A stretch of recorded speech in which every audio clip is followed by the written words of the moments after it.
Welcome back, Mike Burris here. Do a little color for you today. We need some colorful characters. We need some Supermen out there. So it's a beautiful day here in Tucson, Arizona. Just can't get much better. So I'm gonna relish it. I'm not gonna play in here all day with you guys, but I'll get out there. The little kitty cat is zonged out. He's on a recliner kind of lounge chair, in the backyard. He's just asleep. It's a nice overcast day.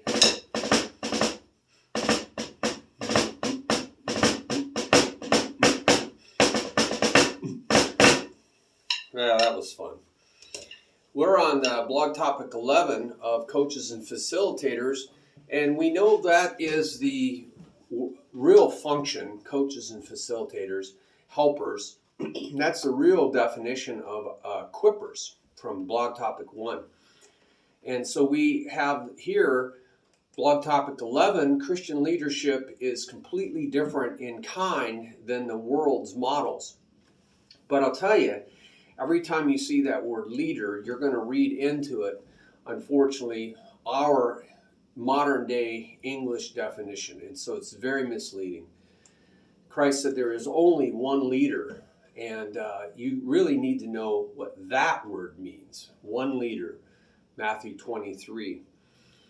And it's not what we define as leader. So let's look at this. We've already seen in the previous blog topics the gentle fatherly care and education of little children that elders were to have towards those that they were prostemi. And this is a lot of times translated leader. It means to manage caregiving. Okay, it's manage caregiving. That's what leaders are in the biblical sense. They're just like we have a managed care facility right behind my house. It's they're taking care of older people and people with disabilities. So it's really, you have to be patient, you have to be loving, gentle. You have to be very much like a God, the Father, right, in taking care of them. And that is the definition of Christian leadership. But what about the uses of another word that's often translated leader? It's called hegemai in the New Testament as leader. And it really means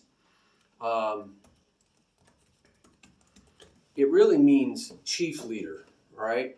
So we'll see how they use it. What about those who were to hegemai, it means chief lead, Christians, that we should then imitate the trusting, relying faith of in Hebrews 13:7, or submit to in Hebrews 13:17. So what does that mean? Because they watch over our souls. So a lot of people use these as proof texts that we have authoritative leaders in the church. That is the farthest thing from the meaning of the Greek or the context. Because they watch over our souls, or the Hebrews 3:24, greetings to the chief leader and saints of the church, or Acts 14:12, where Paul is considered a hegemai, chief leader speaker, or in Acts 15:22, where Judas and Silas are considered hegemai chief leaders in Antioch. So we need to look at these, right? We need to look at these. Aren't these clear-cut cases of church leadership to justify the way most churches today behave? They would. And if you look at it in your English Bibles, you're going to be very much deceived. Because again, you're reading into it our culture, our definitions of leader. So let's look at how they wrote about it in their language. Well, this same word hegemai is also used for humbly esteeming others more significantly than yourself. Now think about that. Is that what you see happening in church? Are these hegemai leaders? Are they humbly esteeming others more significantly than themselves? I don't think so.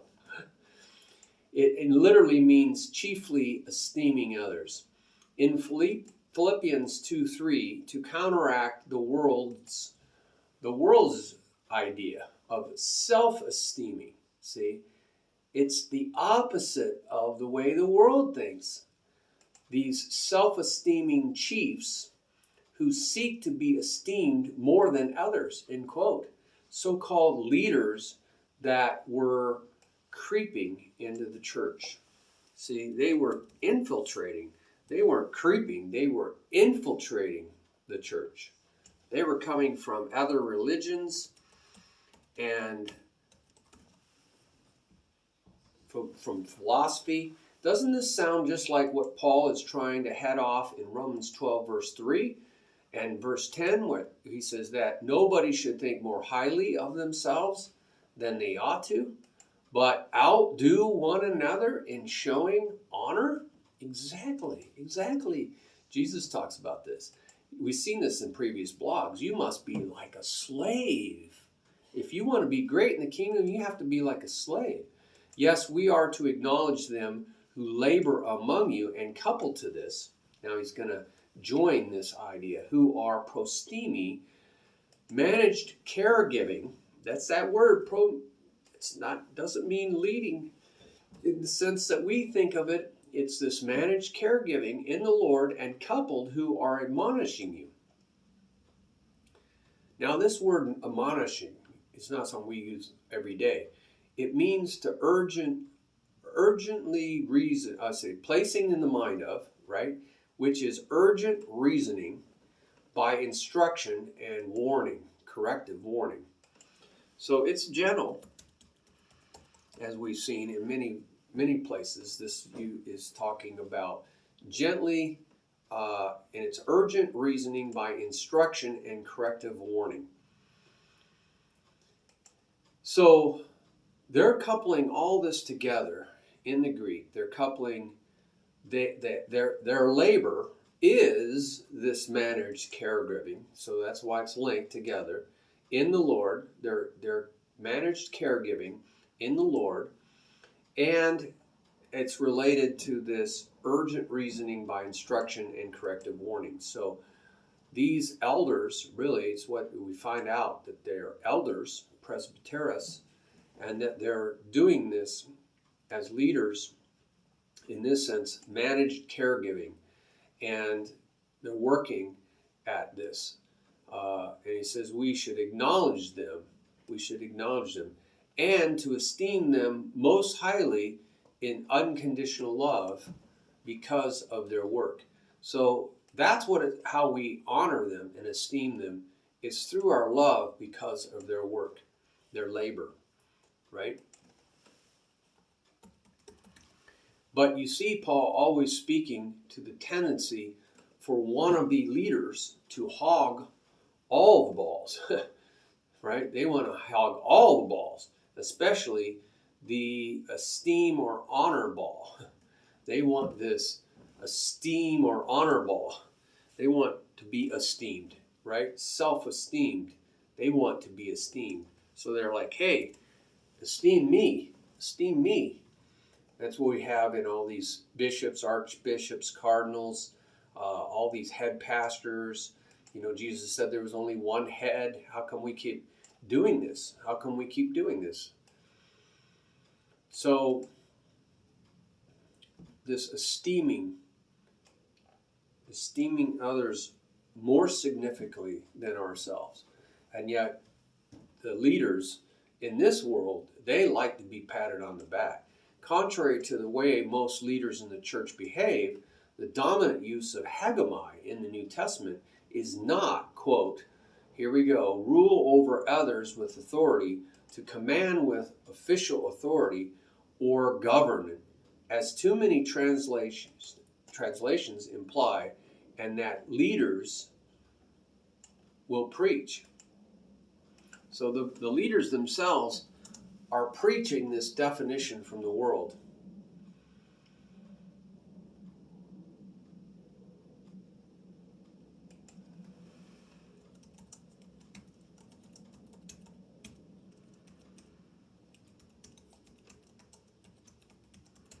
So the world defines a leader as those who rule over others with authority.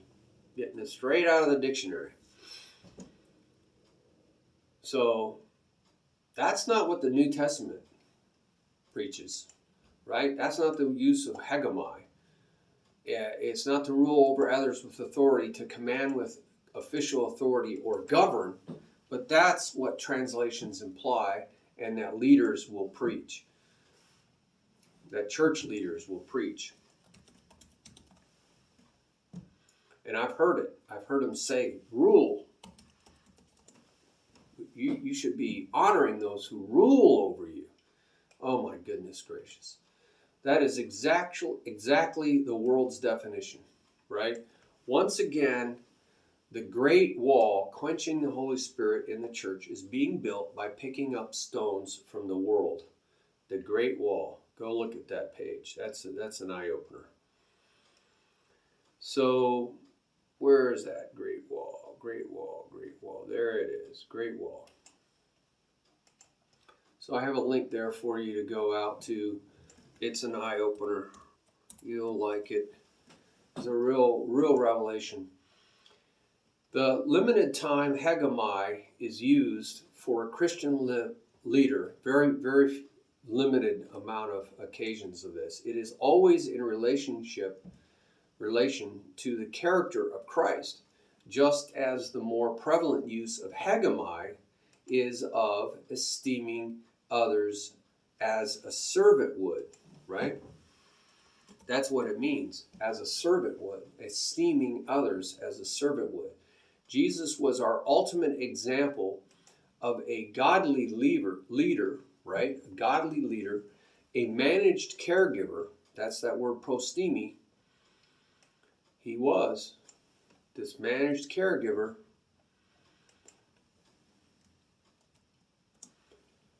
He was indeed a godly hegemai leader. He was a chief leader.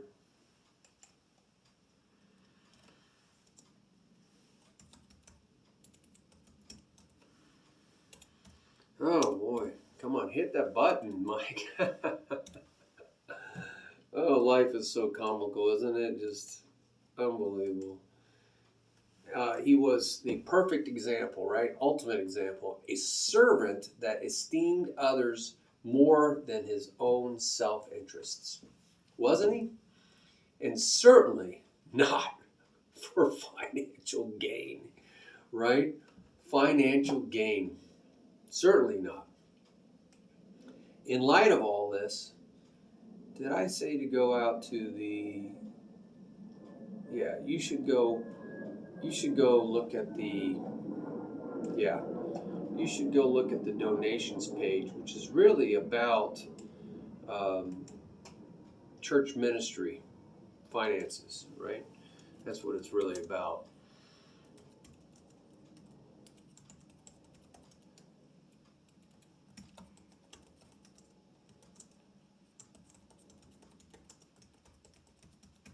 So you go look at that page. That will explain a lot of things about this financial gain. We've seen this come up in previous blogs, but I mention it here again because there's a lot of church tradition where people are ignoring the actual text of the New Testament.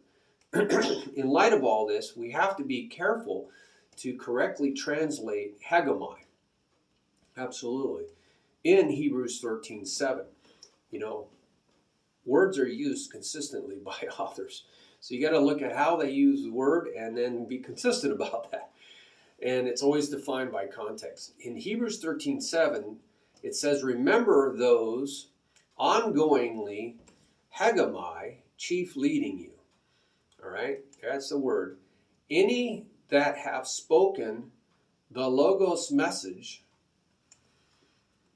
The Logos message is the gospel of God. And that you can go, there's a link.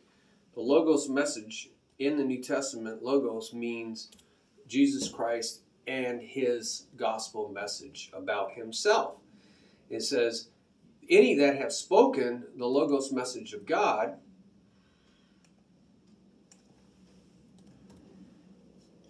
So the good gospel means good news, good message of great tidings, great news really, whom you should ongoingly reflect on the result of their lifestyle.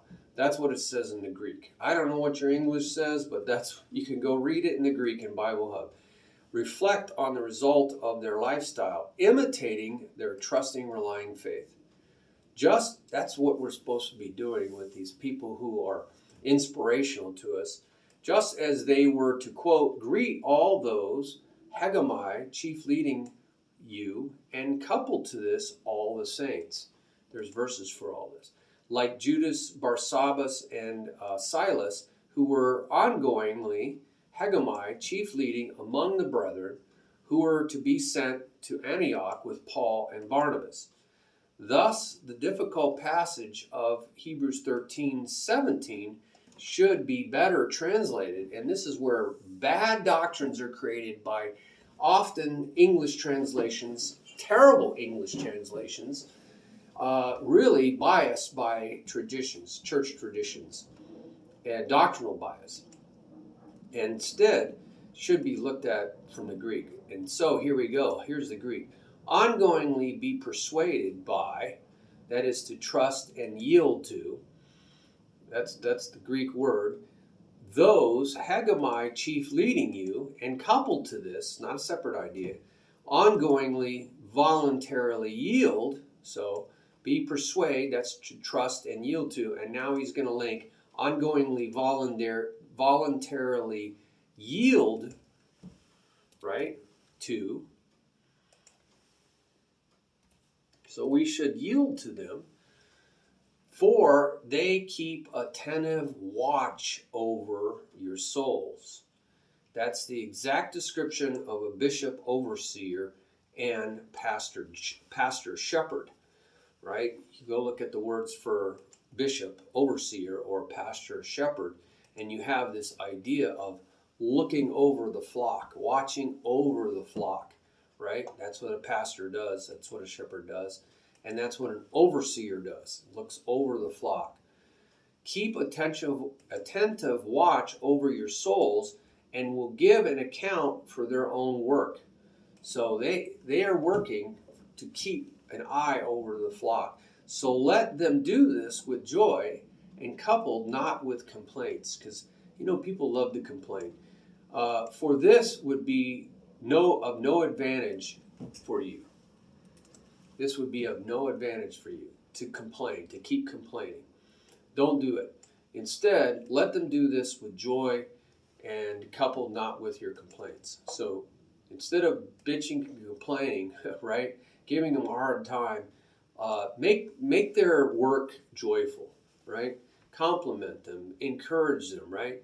It says, be persuaded by them, right? Don't fight against them. Be persuaded by them, and voluntarily yield to them, for they keep watch over you. This has nothing to do with bowing down to them and worshiping them, as the Catholic Church does, or giving them gazillionaire pay raises, blessing them with tons of money. I mean, outrageous amounts of money, like CEO, like the world does.